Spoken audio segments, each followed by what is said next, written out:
Jay's mom Debbie previously told the Sun of her torment over unanswered questions. An inquest into Jay Slater's death has been adjourned after his grieving mom begged the coroner to summon crucial witnesses. The 19-year-old's body was found in a ravine in the remote rural de Teno National Park last July after an agonizing 29-day search.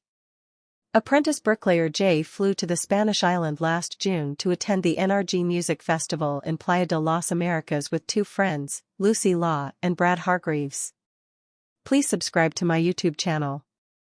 The teen traveled to an Airbnb apartment in Masca with two men, including convicted drug dealer Ayub Qasim, in the early hours of June 17, before leaving at around 8 a.m. Jay, of Ozzeltwizzle, Links, made a heartbreaking final call to friend Lucy saying he had cut his leg, was lost, dehydrated and had just 1% battery on his phone after he left the Airbnb. Senior coroner Dr. James Adeli today told an inquest into his death that Lucy is among those who could not be tracked down to give evidence. He said Lucy and Brad, who attended Jay's funeral in Accrington last August, can't be located. Dr. Adeli told Preston Coroner's Court as Jay's family sat in silence, "We can't find them. They have stopped responding to phone calls." When drugs are involved in a death, the witnesses are less than forthcoming and do not wish to speak to the authorities. Coroner's officer Alice Warbrick also revealed extensive attempts to trace other witnesses, including Qasim, who the Met Police were unable to locate. Jay's dad Warren told the court, "The two people who can put some light on whatever happened to Jay aren't in court today." Jay's mom Debbie later pleaded for the coroner to do more to summon Qasim and the other man Jay went to the Airbnb with, Stephen Rockus. She said, "I know you tried to locate them, but how can we ever get any understanding? We know he died, we know he had an accident, but from him leaving that holiday resort to going up there. We read the statements. There are things that we want to question. We want these people in front of us. My son went on holiday and didn't come back, so there are questions we need to ask. Please." Dr. Adeli paused the hearing before adjourning it until a later date, likely in a couple of months. Qasim was previously jailed for 9 years in 2015 as the ringleader of a London-based gang dealing heroin and crack cocaine in Cardiff. He and another Brit previously known only as Rocky had rented the Airbnb in the remote Tenerife mountains that they took Jay back to after the festival. Jay posted a final Snapchat picture of himself smoking on the doorstep of the apartment at 7:30 a.m. on June 17 before leaving shortly after. The inquest heard from 3 construction workers who said, via video link, they saw Jay on the main road through the remote village of Masca and he asked them about bus times. He was attempting the treacherous 10-hour walk back to his apartment in Los Cristianos when he called Lucy to say he was lost. DCI Rachel Higson, head of digital media investigations at Lancashire Police, told the hearing today that Jay's phone recorded a lot of steps and inclines between 7:59 a.m. and 8:49 a.m. Please subscribe to my YouTube channel. His mobile last pinged in the mountainous rural de Teno Park after Jay walked the wrong way from the Airbnb, and DCI Higson said there was no data recorded after 8:49:51 am. After a month-long search, Jay's body was found in a ravine on July 15 last year, near to where his phone last pinged. A post-mortem examination concluded he died of traumatic head injuries, consistent with a fall from height. Home Office pathologist Dr. Richard Shepard today told the inquest Jay suffered a heavy fall from height and the devastating effects would have been immediate. Dutch rescue team Signe Zokonden told the hearing how the route Jay took was pretty easy to begin with, but where his body was found is really steep and dangerous. The volunteers said they can imagine how Jay thought he was going to make it from the Airbnb back to the coast. Jay's body was identified using a palm print after being compared with records held by the police, Lancashire Constabulary's senior fingerprint expert Cheryl McGowan told the hearing. Toxicologist Dr. Stephanie Martin told the court how traces of ecstasy, cocaine and ketamine were found in Jay's system.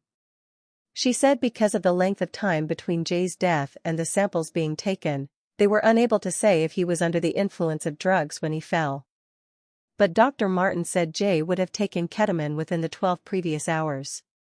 A waitress at the venue Jay partied at hours before he vanished previously told The Sun how he looked so unwell she decided to give him free water. Jay's disappearance sparked widespread media interest as well as a slew of social media conspiracy theories. One of those theories claimed Jay had stolen a £12,000 watch, which his mum Debbie dismissed as vile rumors. Josh Forshaw, who met Jay as they boarded a plane from Manchester to Tenerife, said he received a message from the teen before he disappeared.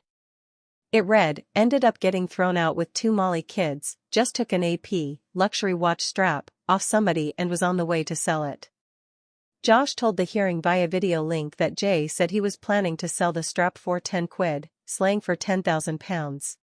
Asked how Jay seemed the night before his death, Josh said, "He was quite excitable.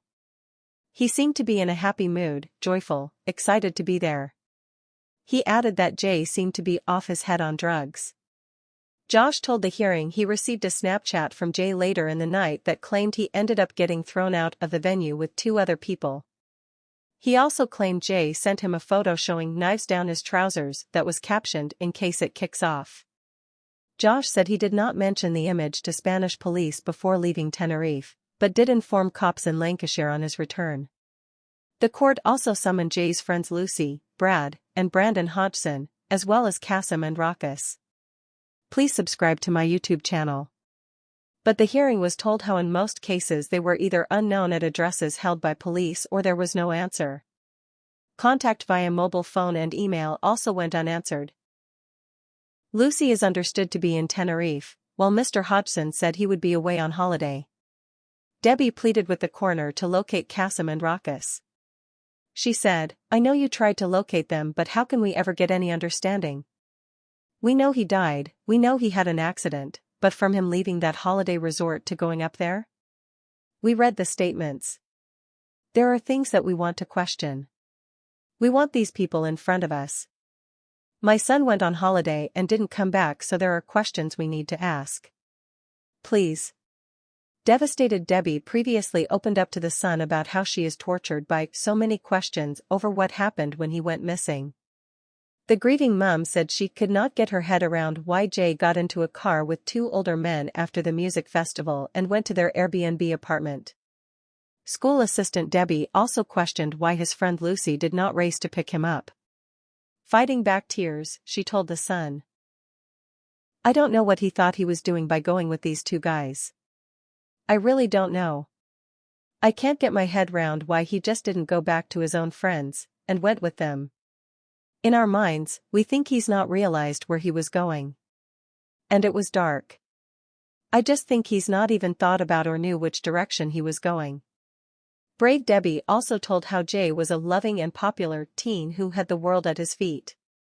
She also defended a GoFundMe page that was set up to support the family after endless abuse from trolls.